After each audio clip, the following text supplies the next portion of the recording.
आज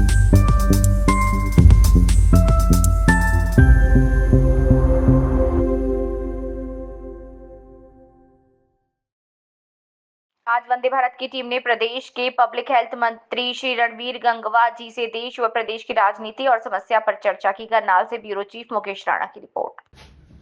सर, अभी राहुल गांधी जी ने ओबीसी का गेम खेला है, पूरे राष्ट्र की ओबीसी समाज को इकट्ठा करके बहुत सारे लोगों ने ऐसी बातें करी है कि ओबीसी समाज का हितम कहेंगे। बीजेपी ने कभी ओबीसी समाज की सुध नहीं ली। क्या कुछ कहना चाहेंगे इस पर?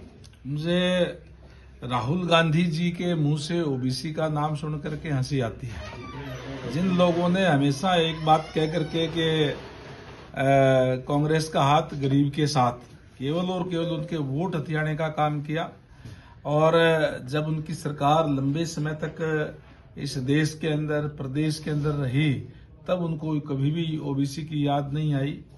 आज जब उनकी राजनीतिक जमीन जो खिसक गई है तो उनको ओबीसी याद आ रहा है। उनको ओबीसी याद नहीं आ रहा, उनका केवल और केवल ओबीसी के सहारे अपनी राजनीतिक जमीन जो है वो याद आ रही है।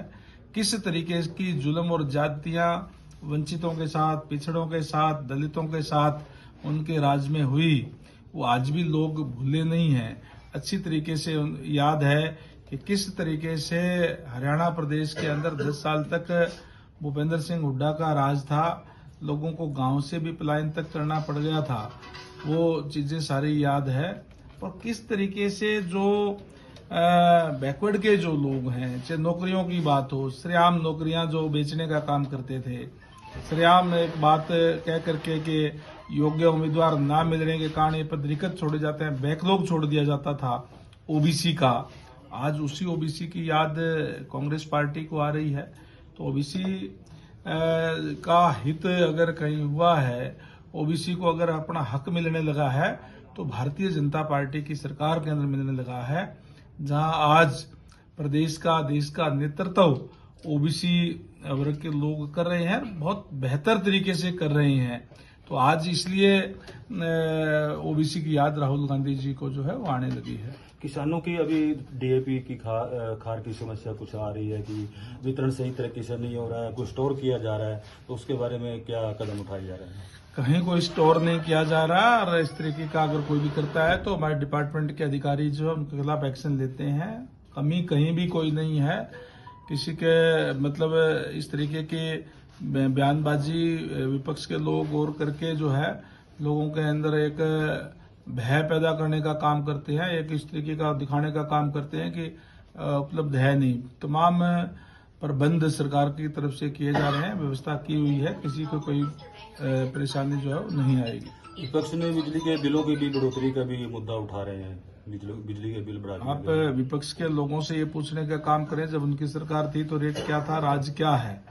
लगातार 11 साल के अंदर एक भी पैसा नहीं बढ़ाया गया था। अब भी जो बढ़ाए गए हैं वो एक जो स्वाभाविक जो एक 11 साल बाद में जो वो भी जो किसानों के कुछ नहीं बढ़ाया गया। इसके अंदर जो मिनिमम शुल्क होता था, मासिक शुल्क, वो भी अभी नहीं लिया जा रहा, जो कि कांग्रेस के समय में वो लिया जाता था। उसको समाप्त करने का काम भारतीय जनता पार्टी की सरकार में करने का काम किया है।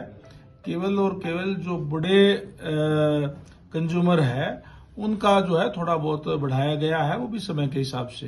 भारतीय जनता पार्टी संगठनात्मक तौर पर अभी अन्य ब्लॉकों की भी जिम्मेवारी दी गई है कि इसको जहां जहां पर कुछ कांग्रेस या विरोधी, जैसे कांग्रेस की सीटें हैं या आजाद उम्मीदवार जीते हैं, उन पर भी भारतीय जनता पार्टी संगठन की पार्टी है। संगठन समय समय के ऊपर उसका रिव्यू करने का काम करता है। आज 48 विधायक भारतीय जनता पार्टी के हैं, और जिन 42 विधानसभा के अंदर भारतीय जनता पार्टी के उम्मीदवार नहीं जीते थे, वहां भी मंत्रियों की और विधायकों की ड्यूटियां लगाई गई है। एक एक कंस्टिट्यूंसी उनको दी गई है, ताकि वहां के भी जो हमारे जो वर्कर है, हमारे जो लोग हैं, उनकी सुनवाई करने का काम करें, वहां के डेवलपमेंट के बारे में भी ध्यान रख करके और सरकार के सामने रख करके डेवलपमेंट करने का काम करें। क्योंकि भारतीय जनता पार्टी की सरकार है, सबका साथ सबका विकास, इसलिए कहीं किसी प्रकार की कोई दिक्कत परेशानी कहीं भी ना हो,